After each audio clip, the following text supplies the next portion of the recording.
The Sante raid was not appreciated at the time. Colonel Bull Simons, a legend in Special Forces, was looking for a few volunteers. He had the juice. I mean, nobody wanted to mess with him. And he says, I'm looking for volunteers for a relatively dangerous mission. If you come back, it should be by Christmas. He said, I can't tell you, but it's a high-risk mission. We had no idea where we were going. We were told, you will not discuss this with anybody. We never learned where we were going until the night that we actually went in. We felt if there was any compromise and the enemy knew about us, they'd be waiting right there at Sante. We had about a 50% chance of survival. You were to let nothing interfere with the mission. Colonel Simon's advice was, if we encounter a strong resistance force, we will put our backs to the river and make the bastards pay. We had no problems going in. Coming out's a different story.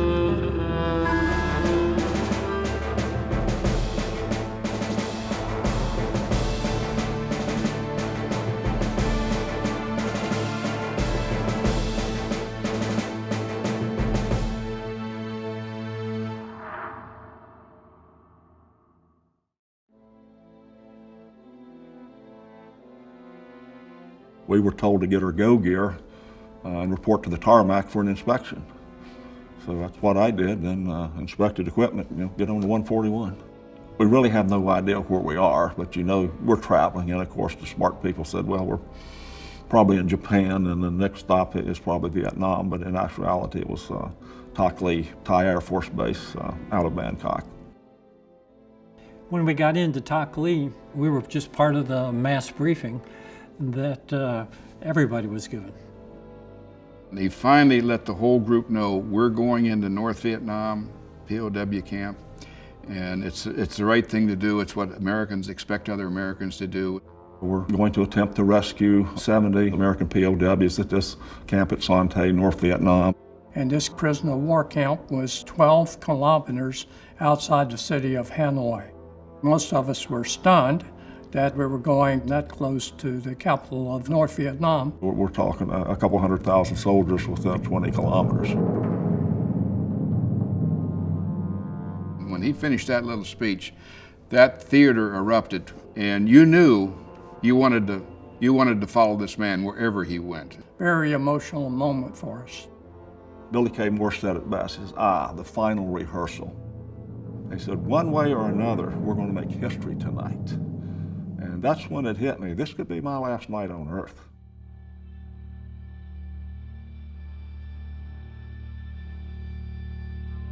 I deployed to Da Nang as a young 23-year-old fighter pilot flying the F-4 Phantom. I was on my 53rd mission over North Vietnam when my airplane was hit and blew into several pieces over enemy territory.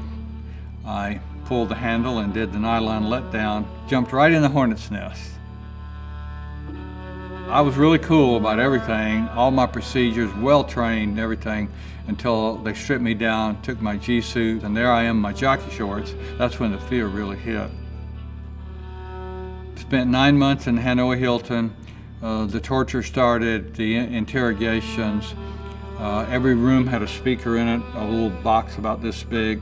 How are you, G.I. Joe? It seems to me that most of you are poorly informed about the going of the war. And we got propaganda 3 times a day. Now you're talking about fake news, we got a lot of it. We were locked up almost 24 hours a day, and food was scarce, and we were hungry in the wintertime. The local interrogators, they had like a quota of so many statements they had to get signed a month. So the torture would just kind of go in streams. It depends on what somebody at headquarters wanted. That's scary, and you just know you got to do your duty as long as you can. They put us blindfolded in handcuffs and leg irons and a truck and hauled us out in the country and put us in this old camp. Somebody had seen a sign as we came through this little village nearby, and it said Sante.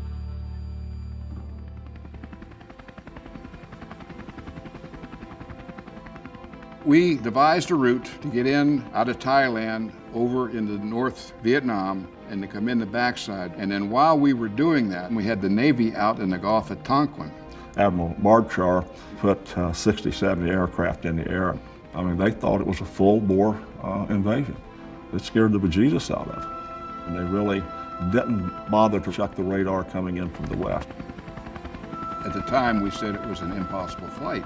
The helicopter that we were going to lead close in, that was going to do the assault into the compound, max speed of 110 knots. Our true stall speed, where you fall out of the sky like a brick, was 100 knots. So do the high math, 105 knots. They were very close, right in there tight, and I'm sure the Green Berets looking out, they're looking over, and there's the side of a C-130 on the window that should be looking out on the sky. You can look out, and right there's the aircraft. I mean, it's almost surreal. It's like, it's a part of your flight. You could actually hear the helicopters, and that's over the sound of 4 C-130 engines. Meadows said, okay, we're 20 minutes out. Then a couple minutes out, the ramp comes down, then Billy K. Moore and I assume our positions on the ramp. You're wired, you're wired up. This is my cherry jump into combat, but I'm with good people. Kind of like the Dirty Dozen, you rehearse in your mind what you're going to do.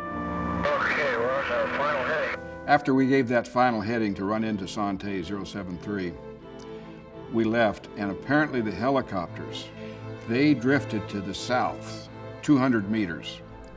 Well, this is Axel. We are set down on the wrong side. We're on the opposite side. Over. Apple 1, you read Apple 2? Hey, you set them down in the wrong place, buddy. Did you leave them out?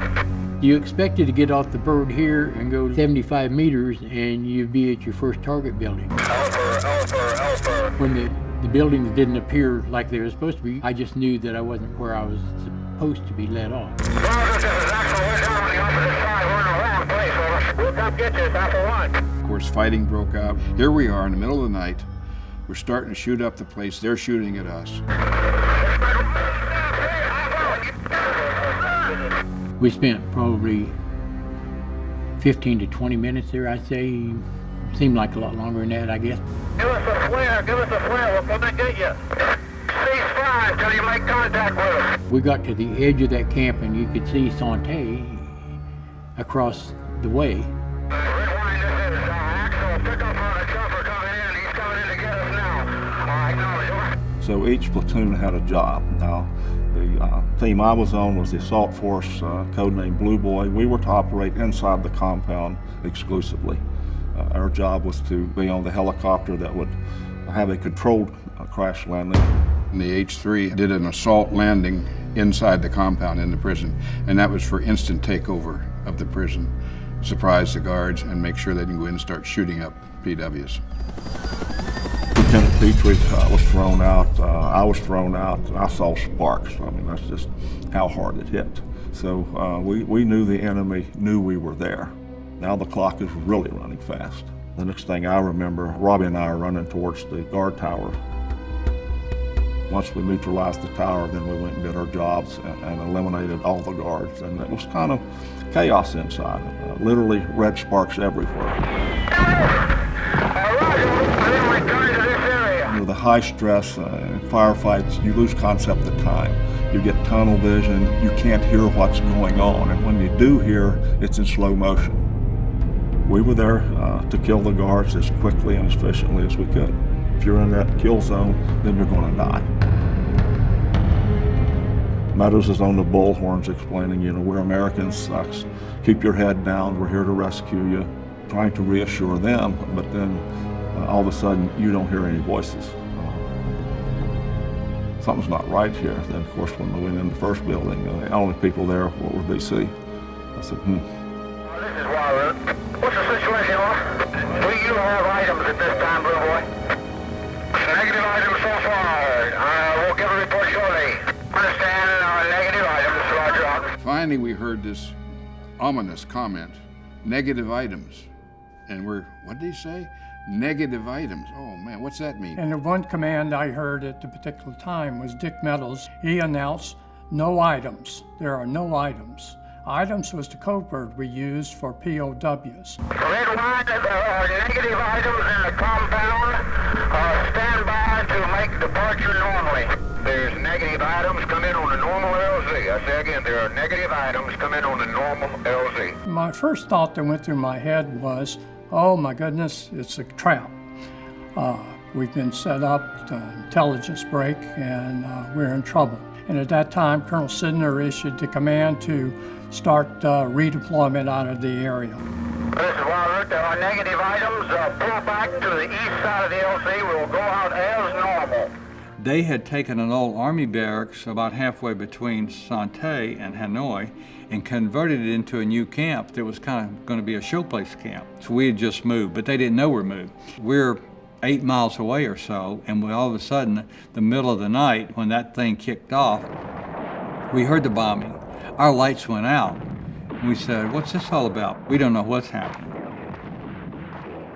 When we left, we actually blew a hole in the wall. We did not go out the front gate. And that's where we left to go down the marshalling area. And then my job kicked in to start counting for everybody and make sure we didn't leave anybody on the ground. Blue boy at the red line. Move to the aircraft and load. They got back on the helicopters, and at that point, it was freelance going out. Nobody was leading anybody. We knew where Thailand was.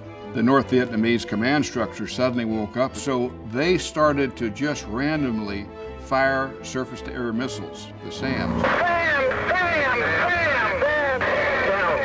And so the night sky started to light up as these things were going up, and then of course the AAA around was going off, and that got hairy.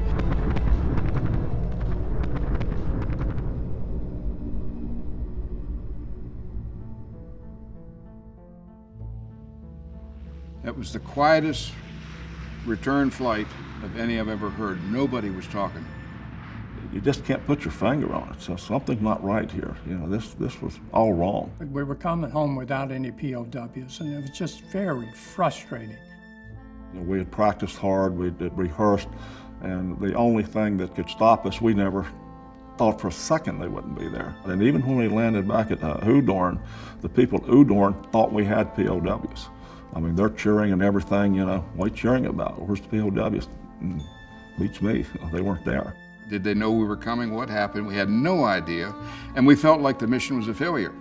Big Army was disappointed. SF was disappointed because you think we have turmoil in Congress now. I mean, there was an uproar, and of course, that's politicians at their best. It was interesting to see how all the media was struggling with this mysterious operation in North Vietnam. Of course, the Vietnamese were saying it was an invasion. Of course, North Vietnam took credit for shooting it down, saying we were doing an offensive operation in the North, which, for whatever reason, by treaty, we weren't allowed to do. And that's when President Nixon says, okay, we'll go public. So he flew everybody to D.C. and had the press conference. We had to finally then come on and tell the world what we were trying to do. It was nothing to do with aggression, with bombing. It was strictly humanitarian. We were in there to save our own POWs. And so once that story was told, then the rest of the world understood that's what they were trying to do. And that, you know, made the PWs very happy. We haven't been forgotten. They were coming in to get us.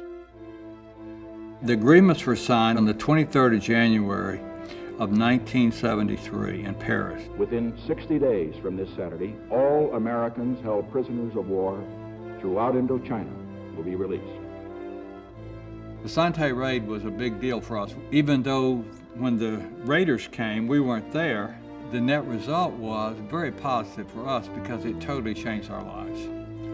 We went from being in a decent camp, but only with 50 guys, to being in a camp where almost all the POWs were in one camp, with one leadership, with one set of policies.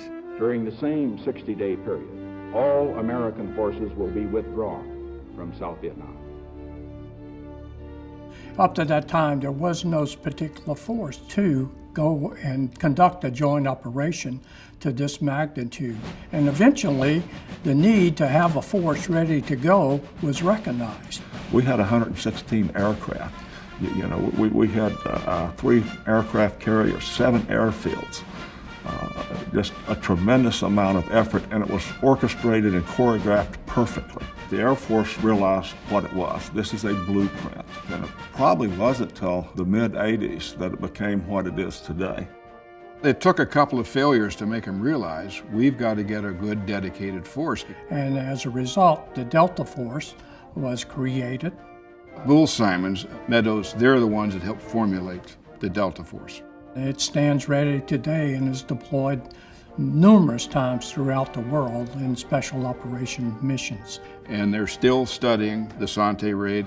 Which to me is totally fascinating, because once again, we didn't meet the mission statement, but yet the execution was flawless. And I think that's what makes it what it is today. Those of us remaining are still very close today. Ross Perot had asked the POWs what they would like, and they said that they would like to meet the people that went on the mission. And so he arranged for us to go to San Francisco, and we stayed at the Fairmont. By talking to former POWs after that, it kind of picked up your spirits a little bit once you got to talking to them. When John Wayne met Bull Simons, he said, "You know what, Bull?" He says, "You do me better than I do me. Let's go in and have a drink." That's a quote.